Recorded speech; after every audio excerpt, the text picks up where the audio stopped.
This week at the agenda saw Canada's quest for the next Steve Jobs, funding solutions for our country's First Peoples, and the end of Toronto the Good. Our week in review begins, however, with the $1 billion price tag for 2 gas plant cancellations.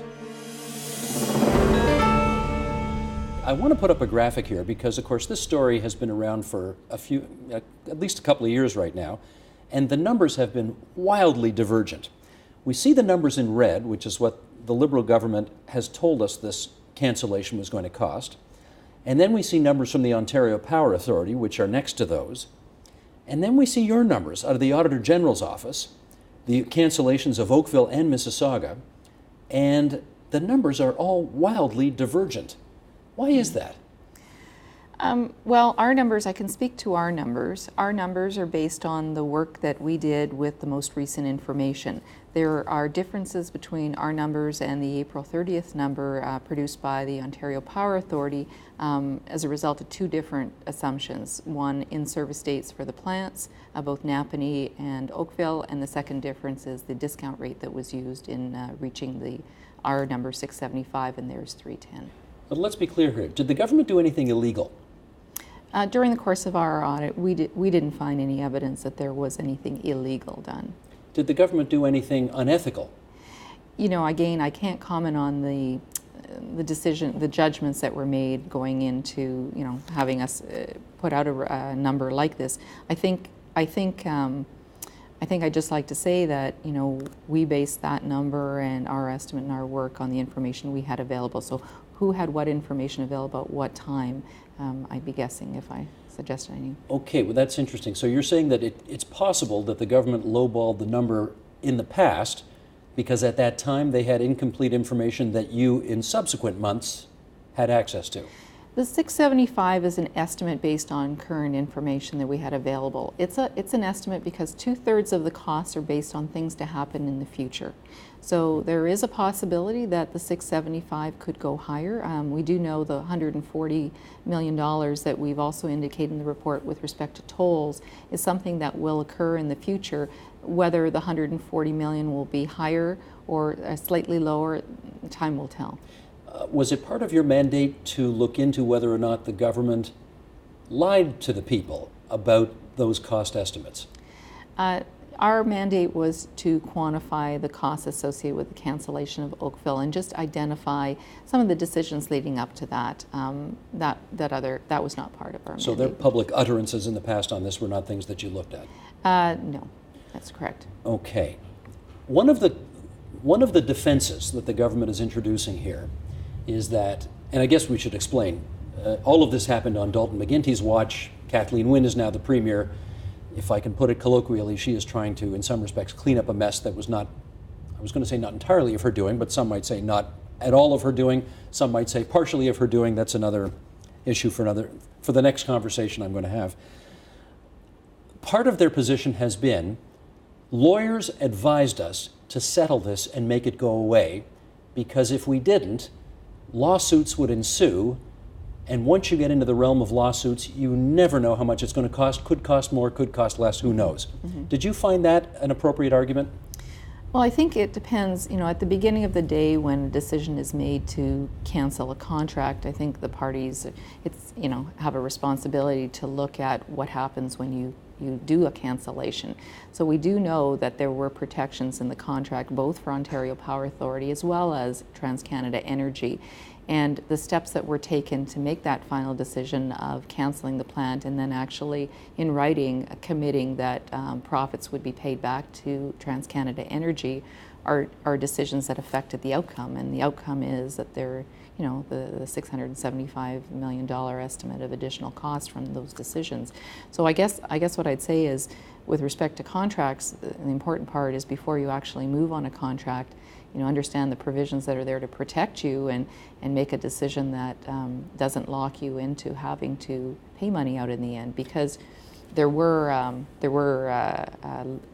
correspondence that committed paying of profits to TransCanada Energy. No, I hear you, but that contingency was provided for in this contract, was it not? I mean, the government had some protection in there to prevent what happened from happening. That's correct. As an example, if Oakville had continued fighting the plant and had been successful in dragging out their fight for 24 months, for a period of time, if the plant hadn't been able to be constructed and in service by its original date, then the contract would have, there would be 24 months past that, and the contract would say that both parties could walk away from it. So again, if the plant wasn't in service within 24 months of the original in-service date, both parties could walk away and not have to pay anything. So given Oakville's opposition, you know, there's a high probability that that could have been the case. I don't envy your job, though, because this is one of those jobs where, of course, some members of the public think you're not tough enough on the police. The head of the police union in Toronto, Mike McCormick, you know, has called for your resignation numerous times, I think, because he thinks you're too tough on the police. How do you find the balance? Well, once again, it's my concern is that there are thorough investigations being done. The law, I like to think, you know, this sort of latter part of my life, I understand the law that applies to these circumstances. But it's all judgment, right? I mean, these are human judgments at the end of the day that either are made or are not made. True. The whole criminal justice process is a human process. And at the end of the day, we all struggle with some of the aspects to it. And we all know, because of some notorious cases that have come out in the past that have even gone through entire jury trials where we've understood many years later there's been miscarriages of justice. So we struggle and do the best we can in the criminal justice system. And I'm part of that process. And you're right. I mean, it's not a popularity contest. I often say there are two lineups outside the SIU. There's a line of disgruntled police officers, and there's a line of disgruntled complainants and their families. Because every time you make a call on one of these more high-profile issues, there's someone who's pretty unhappy. Well, let's just put that first graphic up again if we can control them, because the charges did, under your tenure, almost double. And I mean, the obvious question is, are the police twice as bad now as when you took over? Well, of course, the numbers have gone up significantly. So as a percentage, the percentage has not gone up significantly. But I may have a different view of what it means to have reasonable grounds to believe a criminal offense took place than, say, some of my predecessors. I can't make that call for them. Let's put up some more numbers here. This is an Ipsos Reid poll, which admittedly is a year old, but I suspect it hasn't changed at all. This is the trust people have in Canadian professions. The percentage of Canadians who say they trust firefighters is very high, 88%. Doctors, 75%. Police officers, 57%. Chiropractors, 43%. And then appropriately at the bottom, TV and radio personalities. Well, I notice you don't have lawyers up there. I think it'd probably be lower than TV and radio personalities. They might be lower. That is true. The trust in police officers number, which is 57% there, has declined 12% since 2007. From your perspective, is that decline in trust in the police warranted? Well, in a perfect world, there would be a complete sort of unity of the relationship between the public and the police. We'd be looking at 100%. But the reality is that the world has changed. And I think, if anything, the reality on this particular issue has changed for a couple of reasons. One is video. There's no doubt that the police are under a greater degree of scrutiny because of social media and other aspects of video that are outside of the area of social media. CCTV, surveillance cameras, internal police cameras that become public because of other criminal trials and lead the public, and sometimes we end up doing some of these investigations, to say, you know, what's going on here? And I think also there's generally been less deference to authority in our society as time has gone on.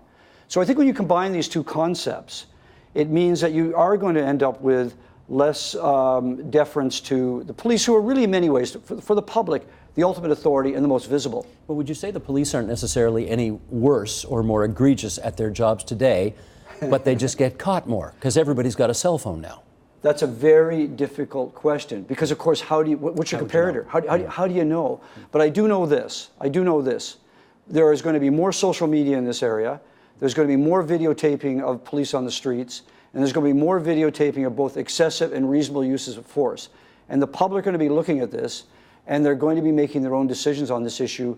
And say even 10, 15 years ago, it wasn't really that long ago. I mean, the world really changed probably with the Rodney King incident in the U.S., no doubt with the Robert Jacansky case in Vancouver with the tasering at the Vancouver airport.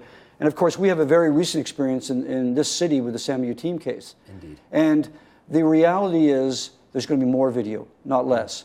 So, my personal view of how the police should respond to this issue is they should embrace civilian oversight more than they do now, because they're not going to win this battle.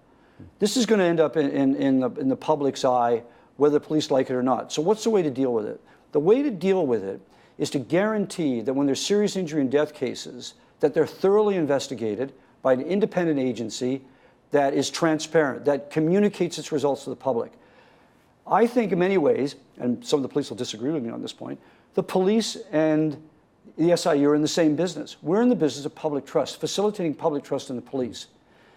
They view it perhaps a little differently than I, but I think the more sophisticated, the good leaders are going to say, look, we're in the same business. And the way to deal with this issue is for the good leaders in policing to embrace civilian oversight and embrace the SIU. You co-founded something called the Next 36. What is it? Well, it's a program that tries to take students to CEOs of their own companies in 9 months. So Wow. we look for 36 top Canadian undergraduates from all different disciplines across Canada, and our goal is to give them the inspiration, the networks, the foundation, and the mentorship to become Canada's next generation of high-impact entrepreneurs. Why do we need the program? Why did you create it? Well, we created it because we saw this growing productivity gap between Canada and the United States, and we noticed that the disparity in productivity wasn't among the typical, retailers or dentists. It was at the far right-hand tail of the distribution. So it's exactly what you said, that Canada doesn't have those Mark Zuckerbergs who are creating the enormous number of jobs and innovation, and that we thought that if we can focus the right resources on the right people at the right time in their lives, that maybe we'll have a shot at building those next great Canadian businesses. Okay, these three are graduates of the program. What are you looking for in applicants? Well, we look for people that are really bright and that can learn and apply the ideas that they're learning fast to their own companies. We look for people that have a track record of innovation, and we look for people that are passionate and gritty and persevere with what they set out to do, who are really hardworking, and so that we think have the capacity to grow into the next great Canadian Mike Lazaridis. I want to go through this with each of you because I want to talk about your companies. Mallory, let's start with you. Tell us about Bridget. What is it? Yeah, so Bridget is a communication platform for the construction industry. So we've basically developed a mobile and a web platform that helps with a process called deficiency management on site. So it basically helps the general contractors coordinate with the subcontractors. How? So through the mobile technology, a general contractor can basically take a picture of an issue, which we call a deficiency on site. It could be a crack in the drywall, for instance, and they can immediately assign it to the subcontractor responsible. So it could be the drywaller or the painter, and then the subcontractor will get the notifications immediately, and this sort of helps prevent the massive delays that we see on construction sites quite frequently. Stephen, try and go up against that. Tell us about your company. Tough act to follow. So we build a technology we call Myo, and Myo is a gesture control interface. So it's basically an armband worn on the forearm. It picks up the electrical activity from the muscles in your forearm. We can see it on the video here. We're showing it. So exactly, we can detect all those motions, so the gestures, the movements of your hands and fingers, and then plug that in wirelessly to a computer, gaming system, mobile device, helicopter, whatever you can think of. So a new way to interface us as humans with the digital world and kind of plunge our hands in there. Tell me, perhaps beyond video games, why the world needs your product. So we saw that a lot of work had been done on the output sort of interface, like the glass in Google's Glass product, you've seen that, or the screens and displays, but there hadn't been a good interaction or input technology yet. And so we started with this goal of how do we, as we evolve from what a computer is today, a box you walk up to, into this next generation, the next evolution of devices, how do we interact with those? What could that interface be? And we said, we use our hands, for everything in the real world, to pick up this glass, to operate a light switch on the wall. Why don't we use our hands as the interface to the next generation of computing? And that's where the idea came from. Emily, tell us about your company, Cura Talent. So Cura Talent is an online video screening platform. So essentially the way it works is if I'm a recruiter and I'm looking to hire applicants for a particular job, I would send out video questions, or I'd kind of embed them into an online application so that if I'm a job applicant, I'd see the video question play once, little timer would come on screen, give me 30, 40 seconds to think about it, and then my webcam would automatically turn on and start recording my video response. So these applicant response videos get sent back to the employer, and it kind of becomes this YouTube for hiring, where essentially they have playlists of applicants that they can use to determine should these people be brought for the in-person interview. In northern Ontario, near Kapuskasing, there is something called the Big Beaver Falls Hydroelectric Project. And you've quoted Chief Anita Stevens in the book as having said this about that. This is a true reflection of our traditional teachings of looking after the next 7 generations. Can you explain how this project brings about that result that she just described? Well, I think what Chief Anita Stevens is referring to is 2 things. Firstly, that the renewable resource is consistent with the cultural traditions of First Nations and the gifts the Creator has given them and all of us. And secondly, it's also a way in which they have legacy into the future in an economic context. It truly is the kind of sustainable development, fits you're trying to find. And I think that's what she's referring to. Okay, but what we're talking about tonight is mostly pretty cutting-edge, high-tech stuff. And I note that the 2006 census showed that 1/3 of Indigenous Canadians off reserve and 50% of those living on reserve didn't finish high school. So one has to ask how capable Aboriginal communities are in taking advantage of these clean energy opportunities. One might think they don't have the education, or at least not enough of them have the education to make this happen. On one hand, I agree with you. The situation of education and graduation rates of First Nations and Métis communities is really dire and has to change. But that hasn't stopped those communities from being full partners in clean energy projects. Let me give you one story. Pick River is an Aboriginal community east of Thunder Bay. They did their first clean energy project almost 20 years ago. Since that time, they've done 5. And these are not small projects, they're large. In total, those projects represent around $300 million of financing for wind and hydro. And if you go to Pick River, that was led by the people of Pick River, by the chief and by the economic development officer, Byron Leclerc. They developed those projects with partners. And so yes, maybe more people could be graduating high school and then on to university and college, but the leaders that are there are dedicated to this. They're really gripped with the fact of how clean energy is a fit with their traditions and really is a way out of poverty, because if you create wealth, and I was talking to Sean Atleo, the National Chief, a few days ago, and Sean said to me, Chris, it's not if you have wealth, it's how you make it and what you use with it.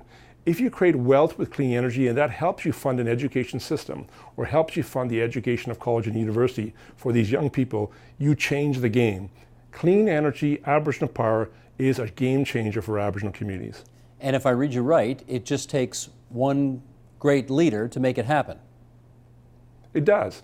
Chief Denise Rastoul, another story of the Doki's First Nation south of Sudbury, where Lake Nipissing flows into the French River, the connector between the Ottawa River watershed and the Great Lakes. This was the route for Etienne Brûlé and Saint-Louis de Champlain to find the fur trade. And Chief Rastoul, for the last 7 years, has led that community, and she has driven through the vision of her community to make a powerhouse beside dams that already exist, viable projects for their community. And that project started construction 3 months ago. It's going to be finished in about 1.5 years. That will last for 40 years. It will be an economic generator, an income generator for the Doki's First Nation, and that's because of her and her people. Well, again, I'm going to push back on this, and I'm trying not to sound like a killjoy here, but not a problem. Umbata Falls project near Marathon, Ontario. 50 jobs for the Aboriginal community during construction, 2 full-time operating jobs. That just doesn't sound impactful enough, is it?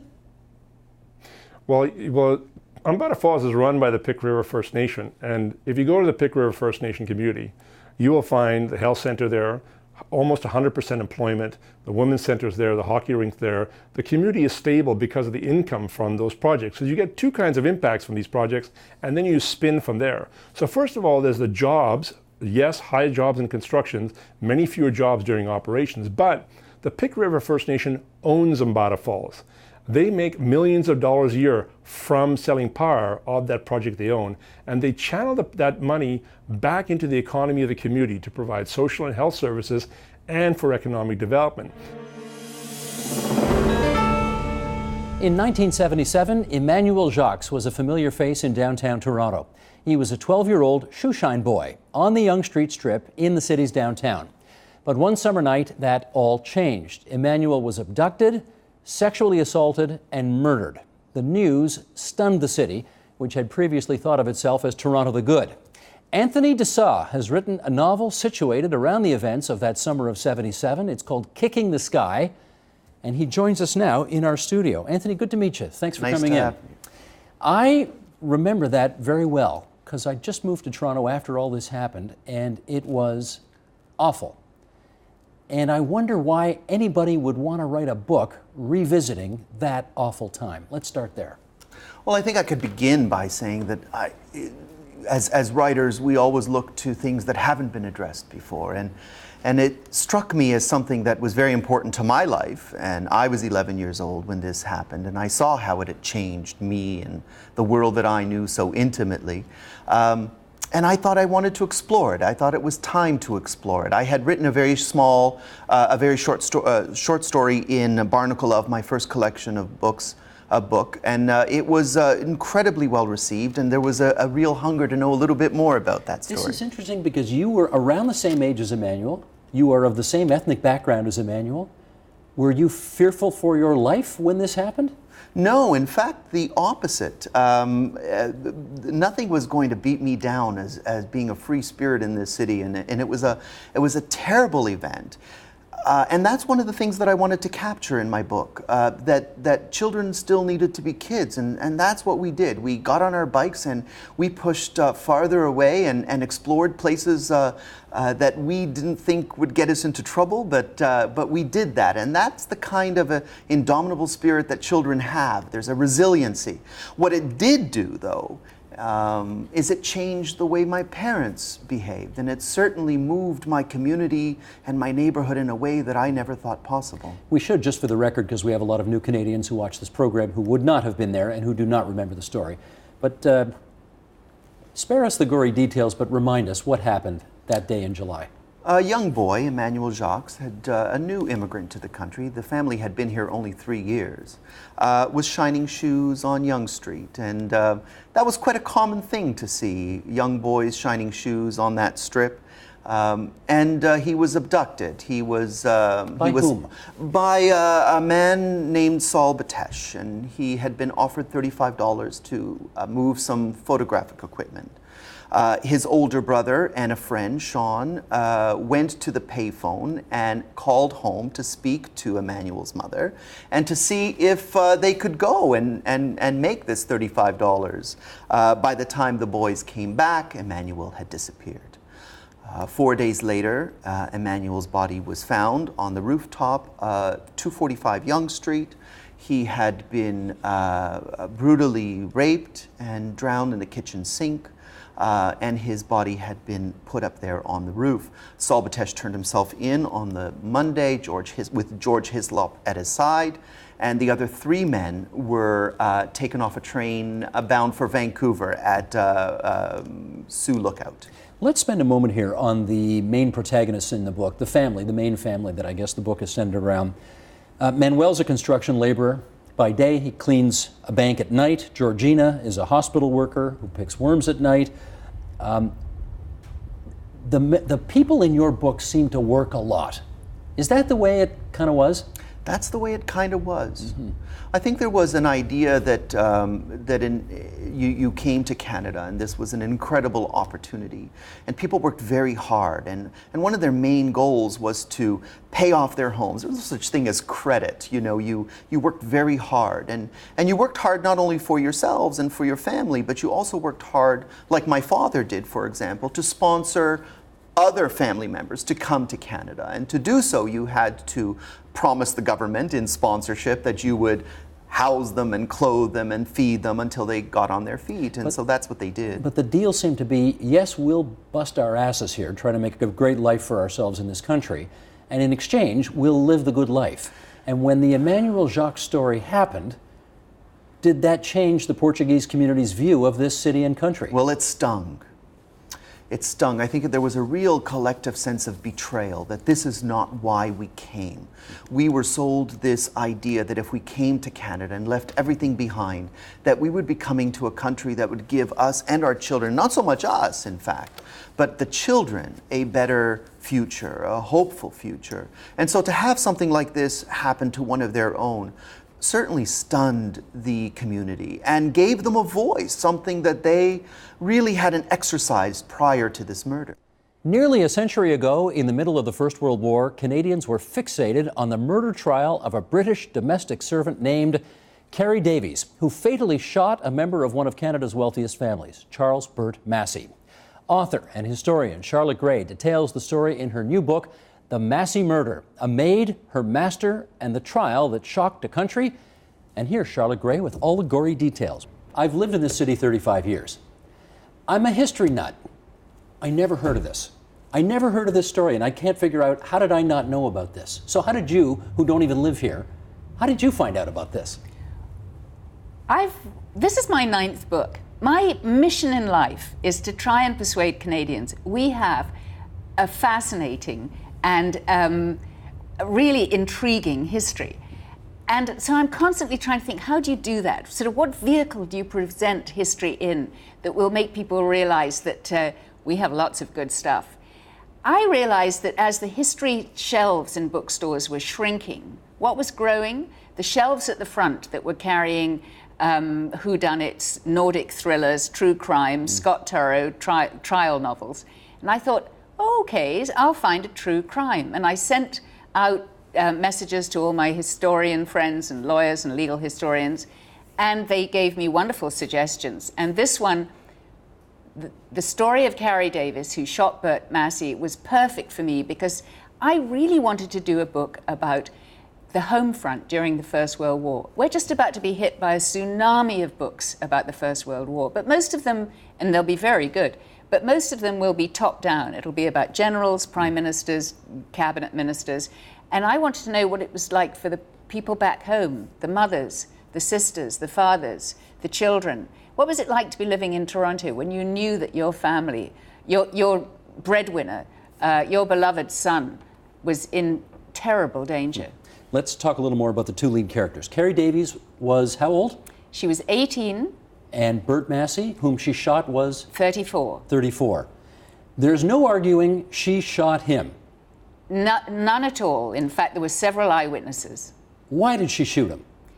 Well, what happened was that, in fact, poor Burt, I just want to tell you that he was walking down Walmer Road. This is in the Annex in Toronto. Annex in Toronto around 6 o'clock in the evening on a February Monday, and the lights, the new electric lights had just come on. He was walking down, he turned into his gateway at 169 Walmer Road, walked up to the front door, opened the door, was horrified to see 18-year-old Carrie, who'd worked for the family for 2 years, standing there with his gun, and she fires 2 bullets. And hits him. Point blank. Hits him, he staggers back, he's dead by the time he hits the sidewalk, and she's killed him in cold blood. Why? When Sergeant Brown from the local police station sort of finally tracks her down in the attic of the house, she says, "Come and get me, he tried to ruin me." And that's when, in fact, everybody realizes that because the man she shot was a Massey, this was much bigger than just a domestic spat. This was going to be a story that would be read outside Canadian borders. And so he tried to ruin me is the sort of pivot of the case. We had, I guess, the Toronto Daily Star and the Evening Telly at the time. How much fun did they have with this case? So much fun. Yeah. So much fun because it was actually just a football in a brutal circulation war. Toronto, at this point, 500,000 people, 6 newspapers, combined circulation of 500,000, because newspapers are the only source of information. You know, no radio, no television, no internet, no anything. If you want news, you have to buy a newspaper. Are we the Globe and Mail yet, or are we still the Globe and the Mail and Empire? It's the Globe. And the Globe, unlike the Star and the Telly, the Globe comes out in the morning and is unbelievably stuffy. Okay. Doesn't do murder. But the evening papers, they made a meal of it because they decide, they have a fight over who's the victim. Is it the man who was shot and fell to the sidewalk, lost his life, or is it the 18-year-old girl who feared being ruined? And they took 2 sides. And from the start, one of them, the Star, the Telly, who takes Carrie's side, they describe her as looking like a Sunday school pupil. The Star, who decides that she's a murderess, they describe her as having a Slavic jut to her brow and a mouth that breathes resentment. We're talking about the same 18-year-old. That's hilarious. And that is the Agenda's Week in Review. You can see all of those programs in their entirety. They're all on our website, theagenda.tvo.org, on our iTunes channel, or on the YouTube channel, which is youtube.com/theagenda. Support Ontario's public television. Donate at tvo.org.